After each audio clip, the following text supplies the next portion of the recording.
여러분 사진 몇 장을 한번 보시겠습니다. 충청남도 대전시에 있는 시설입니다. 대한민국 보건복지부에서 운영하는 한국효문화진흥원이라고 하는 곳입니다. 우리 한국 사람들에게 그 효정신을 함양하고 또 체험 교실을 운영하는 그런 프로그램을 운영하는 곳입니다. 학교나 군대나 혹은 교회나 사회 단체들이 이곳에 와서 여러 가지 그 세미나에 참여하고 또 체험 교실을 가는 그런 곳이라고 합니다. 안에 내부 시설을 한번 보실까요? 네, 이렇게 잘 되어 있습니다. 또 한 장 넘기시면은 얼마나 예쁘게 아름답게 많은 예산을 들여서 이렇게 시설을 만들었는지 모릅니다. 이곳에서 1년에 한 차례씩 학술 세미나를 하더라고요. 그래서 제가 웹사이트에 들어가서 무슨 세미나를 하나 내용을 제가 좀 살펴봤습니다. 한국의 국내에 있는 학자들, 그 다음에 일본, 중국에 있는 학자들을 불러다가 효에 대한 학술 세미나를 하는데 그 내용을 보니까 불교의 효사상 또 유교의 효사상 이런 주로 강연을 했어요. 혹시 기독교의 효사상을 강연한 내용이 있나 찾아봤는데 역시나 없었습니다.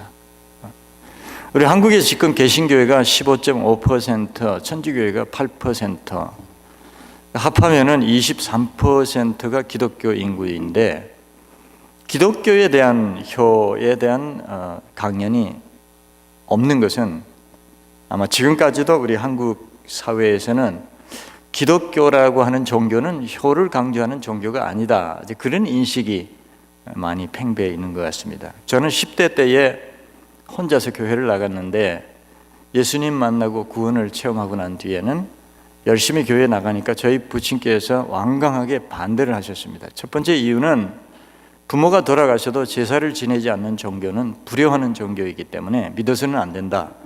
그것이 저희 아버지의 반대하는 이유였습니다. 저는 계속해서 교회를 나갔고 그러면서 부모님의 말씀을 굉장히 철저하게 순종을 했고 또 부모님께 효도하려고 애를 많이 썼습니다. 시간이 가니까 저희 아버지의 마음이 조금씩 누그러지면서 이렇게 말씀하시는 거예요.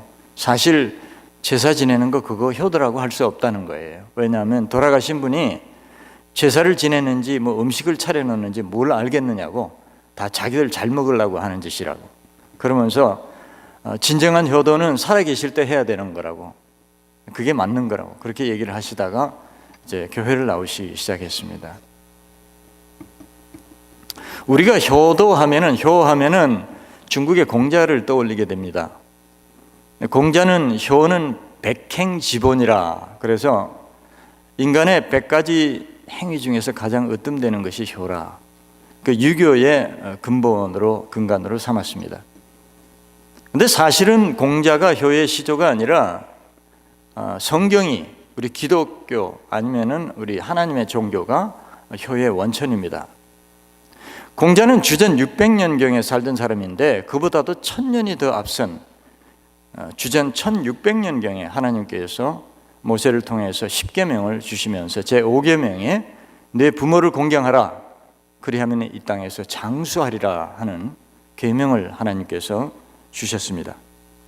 성경에 수많은 효에 대한 말씀이 기록되어 있는데 그중에 오늘 제가 몇 가지만 좀 한번 추려봤습니다. 여러분 같이 한번 보시면 좋겠습니다.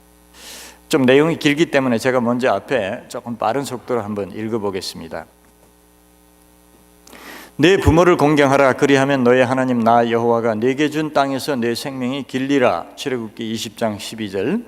자녀들아 모든 일에 부모에게 순종하라, 이는 주 안에서 기쁘게 하는 것이니라. 골로새서 3장 20절. 자녀들아 너희 부모를 주 안에서 순종하라, 이것이 옳으니라. 네 아버지 어머니를 공경하라, 이것이 약속 있는 첫 계명이니 이는 네가 잘되고 땅에서 장수하리라. 에베소서 6장 1절 3절. 내 아들아, 네 아비의 훈계를 들으며 내 어미의 법을 떠나지 말라. 이는 내 머리에 아름다운 관이요 내 목에 금사슬이니라. 잠언서 1장 8절 9절 같이 보십니다. 그 부모를 경홀히 여기는 자는 저주를 받을 것이라 할 것이요 백성은 아멘 할지어다. 신명기 27장 16절. 부모를 업신 여기는 것은 가정한 일이요 에스겔 22장 7절. 하나님이 이르셨으되 내 부모를 공경하라 하시고 또 아비나 어미를 회방하는 자는 반드시 죽으리라 하셨거늘. 마태복음 15장 4절. 내 아들아, 네 아비의 명령을 지키며 내 어미의 법을 떠나지 말고 그것을 항상 내 마음에 새기며 내 목에 매라. 그것이 너의 다닐 때에 너를 인도하며 너의 잘 때에 너를 보호하며 너의 깰 때에 너로 더불어 말하리니. 잠언서 6장 20절에서 22절. 아멘. 우리 아이들이 숙제를 안 하고 자기 할 일을 안 하고 게으름을 피면은 엄마가 그것을 하게 하는 방법이 아이들에게 상을 주면 됩니다. 그거 하면은 내가 밖에 나가서 놀게 해줄게. 그거 하면은 텔레비전을 1시간 보게 해줄게. 그거 하면은 엄마가 용돈을 올려줄게. 그렇게 상을 주면서 아이들을 시킵니다. 10계명의 1계명부터 10계명까지 내용을 보면은 하지 말아라, 하라 이렇게 되어 있습니다. 근데 제5계명 내 부모를 공경하라, 그 말씀 뒤에는 상이 딸려 있습니다. 네 부모를 공경하면은 이 땅에서 장수하는 축복을 주겠다. 성공하는 축복을 주겠다. 동서고금을 막론하고 우리 모든 인간의 소망이 뭔가 하면은 땅에서 오래 살고 땅에서 성공하는 겁니다. 근데 이 두 가지 축복을 하나님께서는 부모 공경이라고 하는 계명에다가 걸어 놓으셨어요. 왜 이렇게 하나님께서 상을 주시면서까지 부모 공경을 우리에게 요구하시는가? 그 이유는 바로 가족을 세우고 가정을 세우는 뿌리가 되는 것이고 사람의 행복과 삶의 보람의 근거가 되는 것이고 인류가 이 땅에 존재할 수 있는 원리가 되는 겁니다. 반대로 하면은 행복도 가정도 삶의 보람도 이 땅에 성공도 없다는 겁니다.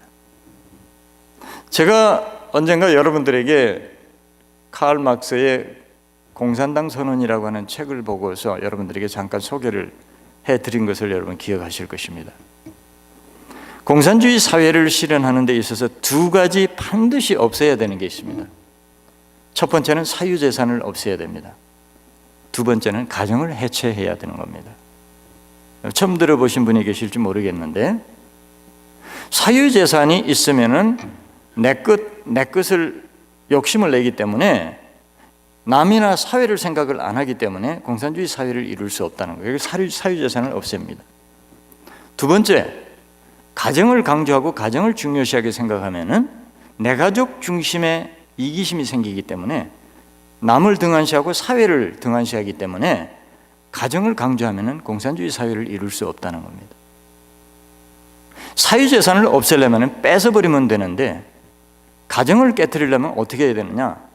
윤리의식을 사람에게서 빼버리면 되는 겁니다. 그래서 공산주의 사회를 이루기 위해서는 공산당에 충성하기 위해서 부모를 고발하고 부모를 죽입니다. 자식을 죽일 수 있어야 되고 남편이 아내를 감시하고 아내가 남편을 감시하게 되는 겁니다. 그래서 서로 불신을 조장하게 되고 공산당을 위해서라면 무엇인지 해도 괜찮다 하는 윤리의식을 심어주는 겁니다. 잘못된 윤리의식을 심어주는 겁니다. 더 무서운 것이 있습니다. 성도덕을 없애버리는 겁니다. 그래서 이 세상에서 가장 성도덕이 문란한 사회는 공산주의 사회입니다. 제 친구 세 분이 구소련하고 동구권에서 지금 30년째 선교를 하고 있습니다. 그 친구들이 제게 이런 얘기를 합니다. 그 나라에 가보니까 아버지를 모르는 사람이 너무 많고 내 아버지가 누군지 모르는 사람이 너무 많고 아이들이 와글와글 엄청나게 많은데 그 아이들이 아버지가 없는 아이들이 너무 많다. 단적으로 보여주는 모습입니다. 그래서 공산주의 사회는 망한 겁니다. 아직도 지구상에 남아있는 세 나라가 있습니다. 북한이 있고 쿠바가 있고 베네수엘라가 있습니다. 여러분 한번 상상해 보십시오. 그 나라들이 사람이 살 수 있는 나라입니까? 짐승도 살기 어려운 나라가 되어버렸습니다. 물질적으로만 가난한 것이 아니라 사람의 정신세계, 도덕세계, 윤리세계가 완전히 무너진 세상이 되어버린 겁니다.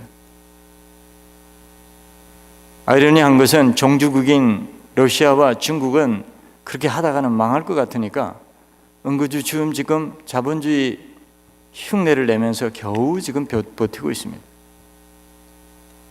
하나님의 법을 순종하면 복을 받는데 하나님의 원칙과 하나님의 법을 불순종하고 역행하면 거꾸로 지키면 이렇게 망한다는 것을 역사 속에서 우리에게 보여주는 실증입니다.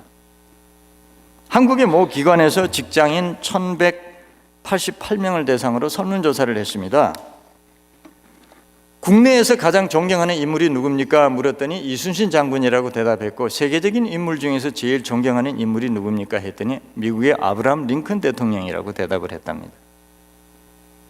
링컨 대통령이 되고 나서 한번 상원에서 연설을 하게 되었는데, 연설을 막 시작하려고 하는데 상원 중에 한 사람이 벌떡 일어나더니 나는 당신 같은 사람이 이 나라의 대통령이 된 것을 참 이상하게 생각합니다.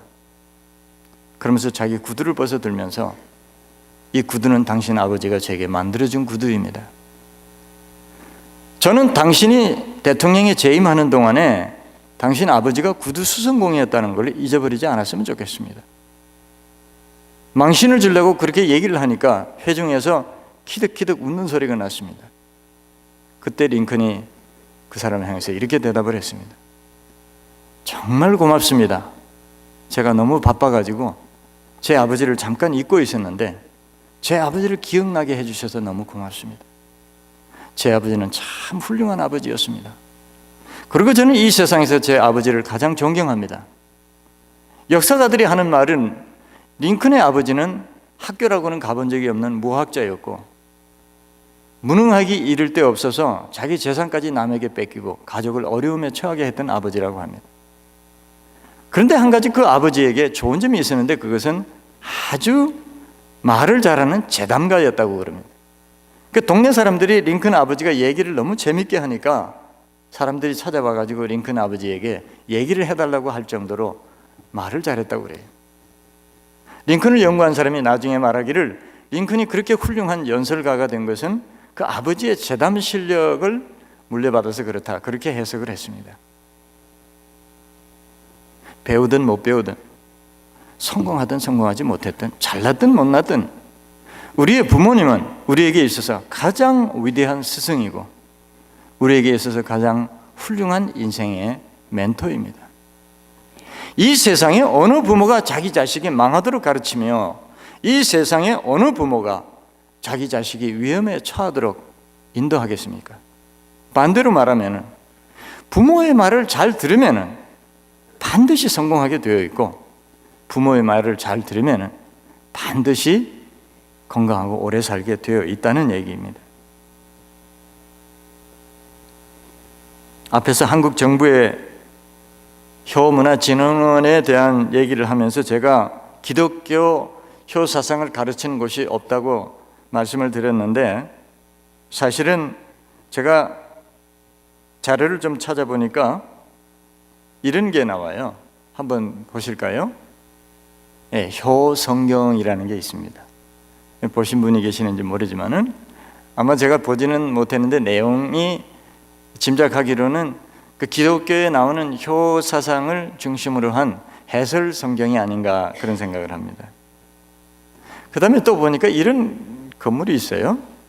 잘 여러분들이 사진이 분명하지 않아서 보이실지 모르겠는데 뭐라고 위에 쓰여 있는가 하면은 성산효도대학원 대학교 이렇게 되어 있습니다. 그 효도학을 전문으로 연구해서 학위를 주는 대학원이 있어요, 한국에. 이거 사설 학교가 아니라 대한민국 정부 문교부에서 인정하는 정식 대학원입니다. 인천에 있는 최모 목사님이 심호하는 교회가 한국의 대표적인 대형 교회인데 그 교회를 중심으로 교회에서 아마 시작을 해서 이렇게 대학원이 이루어진 것 같습니다. 감사하게도 여기서는 성경에 근거한 기독교의 효사상을 중심으로 해서 전문적인 학문을 연구하는 곳입니다. 누가 공부를 하나 봤더니 군대의 영광급 장교들, 그 다음에 목회자들, 또 학교의 교장 선생님들, 사회기관의 높은 지위에 있는 사람들이 와가지고 여기서 석사, 박사 학위를 공부를 합니다. 그래가지고 학위를 줍니다. 근데 여기도 보니까 1년에 몇 차례씩 학술 세미나를 해요. 근데 한국에 있는 어떤 신학대학 교수 한 분이 강의를 한 내용을 제가 한번 살펴봤습니다. 뭐 요약하면은 이런 얘기가 그 강의 내용 속에 들어있었습니다. 성경의 신앙인들이라고 해서 다 효자들은 아니더라 이거예요. 그분이 하는 얘기가 대표적으로 아담의 아들 가인은 동생을 죽여서 부모님을 마음을 아프게 했고, 노아의 세 아들 중에서 함이라고 하는 아들은 아버지의 수치를 드러냄으로써 아버지한테 저주를 받았고, 그리고 이삭과 야곱은 늙은 부모를 나중에 모시지 않았다는 거예요. 그리고 또 야곱의 아들들은 형제간에 서로 불화함으로써 아버지의 마음을 많이 아프게 해드렸다는 겁니다. 그러면서 이분이 하는 얘기가 우리도 이들과 같이 하나님을 믿으면서도 불의하는 자식들이지만은 정말로 우리가 하나님을 아버지로 잘 모시고 효도하면은, 하나님께 효도하면은 우리 육신의 부모님께도 효도할 수 있는 사람이 된다. 그러면서 이분이 오늘 우리 본문 성경인 이 말씀을 자녀들아 주 안에서 너희 부모에게 순종하라, 이 말씀을 이렇게 해석을 했습니다. 주 안에서 순종하라, 그 말은 예수 믿는 부모에게만 순종하고 예수 안 믿는 불신 부모가 말씀하시는 것은 안 들어도 된다는 얘기가 아니고, 부모를 순종하는 것을 예수님 섬기듯이 해라, 그런 뜻이라고 이분이 해석을 했습니다. 제가 언젠가 이세교회 지도자하고 한번 대화를 한 적이 있는데요, 사석에서. 꽤 큰 교회에 중직으로 섬기는 영어권 지도자였습니다. 그분이 저한테 얘기를 하는데 제가 모르는 것을 얘기해서 제가 한번 놀랐습니다. 시카고는 꽤 큰 교회입니다. 이세교회인데 거기 장로도 있고 안수집사도 있고 중직들이 다 있어요. 그래서 교회에 어려운 일이 있으면 모여서 회의를 하고 그러는데 다 고학력자들이고 전문 직종에 있는 사람들이라 머리 회전이 빠르니까 무슨 일이 있으면 굉장히 분석을 잘하고 판단을 잘하고 또 비판을 잘한다는 거예요. 그런데 결론이 안 난다는 거예요. 모여서 아무리 회의를 해도. 지혜가 부족한 거죠. 지혜라고 하는 것은 연륜에서 생기는 겁니다. 많은 경험에서 오는 것입니다. 우리가 이 세상 살아가면서 지혜가 필요한데 그 지혜는 우리 부모님들이 줄 수 있는 지혜입니다. 제가 지금 살고 있는 동네에서 오래전에 교회를 시작하고 얼마 안 돼서 한국에 계시던 저희 아버님이 돌아가셨습니다.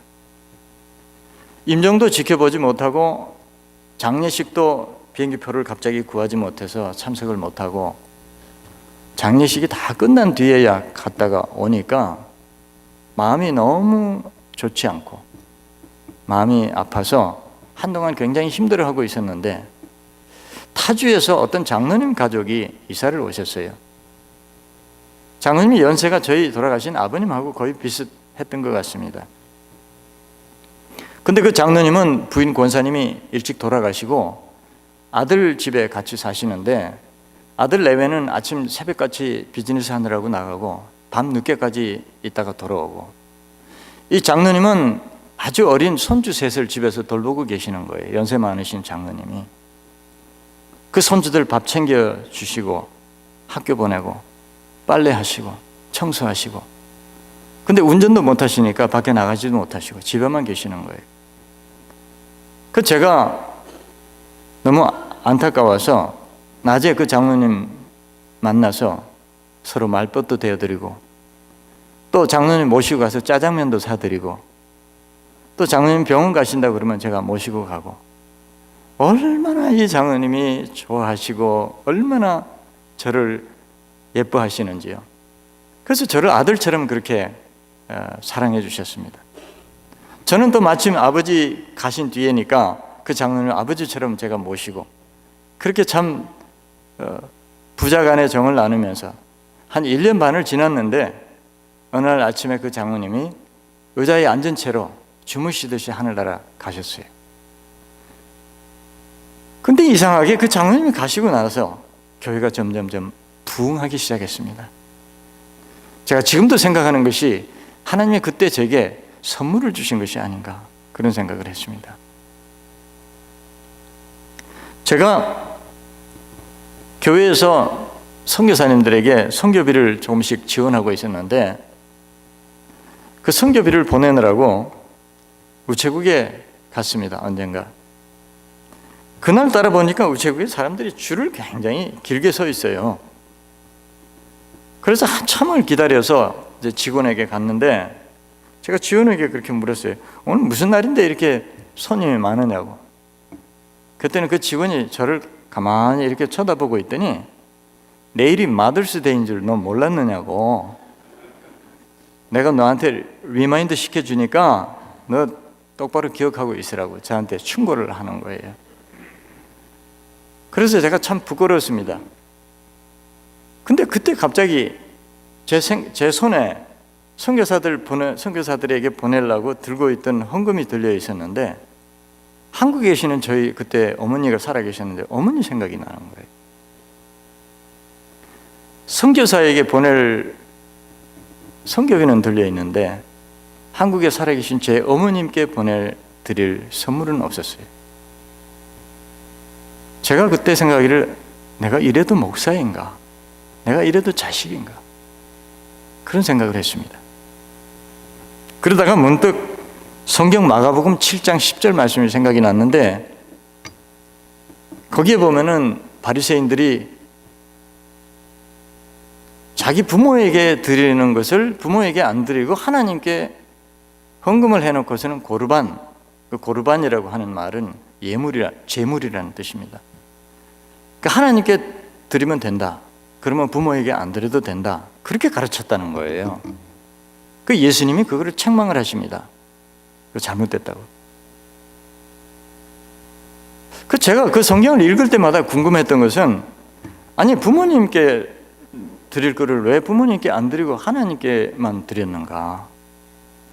그 곰곰 생각해 보니까 그 부모가 시부모가 아닌가 그런 생각이 들었어요. 뭐 시자만 들어가면 시금치도 안 먹고 뭐 시편도 안 읽고 뭐 그런다고 그러는데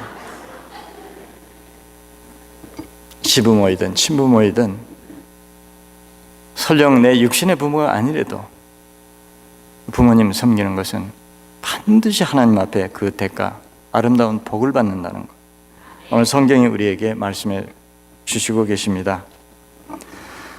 언젠가 마더스데이인데 미국에서 나오는 한국 신문을 한번 보니까 LA에 계시는 어떤 노인 한 분이 글을 올렸어요. 제가 그 글을 읽고 가슴이 뭉클해서 제가 여러분들에게 한번 소개를 드립니다. 제목이 다시 불러보는 어머니 그런 제목인데 제가 만든 빨간 카네이션을 어머니 가슴에 달아드리려 해도 제 곁에 계시지 않아 그럴 수 없네요. 이런 생각을 어머니 살아계실 때는 한 번도 해본 적이 없었지요. 제 나이 80이 되어서 이제야 철이 드는가 봅니다. 어머니, 당신은 늘 양보만 하시면서 사셨기에 우리 집은 언제나 평화롭기만 했습니다. 어머니, 생각하면 피가 마르네요. 왜 살아계실 때 좀 더 잘해드리지 못했나 후회됩니다. 어머니 잠드신 곳에 자주 가지도 못하고 이응만리 이민의 나라로 떠나온 불효자식 가슴이 무너집니다. 나이가 60이 되어도 70이 되어도 앞에 계시면 달려가서 안기고 싶은 것이 자식된 부모에 대한 마음이 아니겠습니까? 여기 성경을 한번 보면은 시편 27편 10절 말씀이 있는데요. 내 부모는 나를 버렸으나 여호와는 나를 영접하시리이다. 다윗이 쓴 시입니다. 성경 아무리 봐도 다윗의 부모가 다윗을 버렸다는 얘기는 없습니다. 왜 다윗이 이런 시를 썼을까? 제가 한번 생각을 해보니까 사울에게 쫓겨서 산으로 들러 도망을 다니는 다윗에게 다윗을 추종하는 사람들이 꽤 있었습니다. 그래서 한 400명이 다윗하고 같이 다녔습니다. 근데 그 시간이, 쫓겨다니는 시간이 한 달, 두 달, 1년, 2년이 아니라 다윗이 몇 년을 사울에게 쫓겨다녔는가 하면 10년을 쫓겨다녔습니다. 10년 쫓겨다니는 동안에 다윗의 형님들이, 다윗의 부모가 다윗하고 같이 있었다는 얘기는 한 번도 없습니다. 그때 아마 다윗이 나는 부모에게, 형제에게 버림받은 사람이 아닌가, 그런 생각을 하지 않았겠는가. 다윗의 부모가 다윗을 버리려고 그렇게 했던 것은 아니겠죠. 왕에게 쫓겨다니는데 다윗의 부모가 뭘 어떻게 하겠습니까? 이 세상에 자식을 버리는 부모가 어디 있겠습니까? 그러나 육신의 부모는 한계가 있기 때문에, 능력이 제한되어 있기 때문에, 같이 영원히 있고 싶어도 있을 수 없기 때문에 버려두고 떠날 수밖에 없는 것이 우리의 육신의 부모가 아닙니까? 그런데 오늘 다윗이 말한 대로 여호와는 영원히 나를 영접하시리니, 살아계신 하나님은 영원히 언제나 어디서든 우리 곁에 계시면서 언제든지 우리가 달려가서 그 품에 안겨서 울 수 있는 분이 우리 아버지 하나님 아니십니까? 오늘도 사랑하시는 저와 여러분, 그 하나님 품에 달려가서 안기시는 저와 여러분들 되시기를 주님의 이름으로 축원드립니다. 아멘. 기도하십니다. 살아계신 하나님, 우리가 당신을 아버지라고 부를 수 있게 해주셔서 너무 감사합니다. 우리의 아버지가 되어주셔서 너무 감사합니다. 그러나 우리가 지금까지 하나님을 아버지로 잘 모시지 못해서 죄송합니다. 이제 우리가 오늘 말씀을 통해서 저희들이 깨달았습니다. 비록 우리 부모님은 이 땅에 계시지 않아도, 우리 부모님은 영원히 이 땅에 우리와 함께 계실 수 없어도, 우리의 아버지가 되어주신 우리 하나님은 언제나 항상 영원히 우리 곁에 계시며 우리를 안아주실 수 있는 분이심을 저희들이 깨달았습니다. 이제 우리는 그 품에 언제든지 달려가 안길 수 있는 당신의 귀한 자녀들이 되게 해주시고, 영원토록 당신 곁에서 하나님 우리 아버지를 섬길 수 있는 하나님의 귀한 자녀들이 되게 해 주옵소서. 예수 그리스도의 이름으로 기도하옵나이다. 아멘.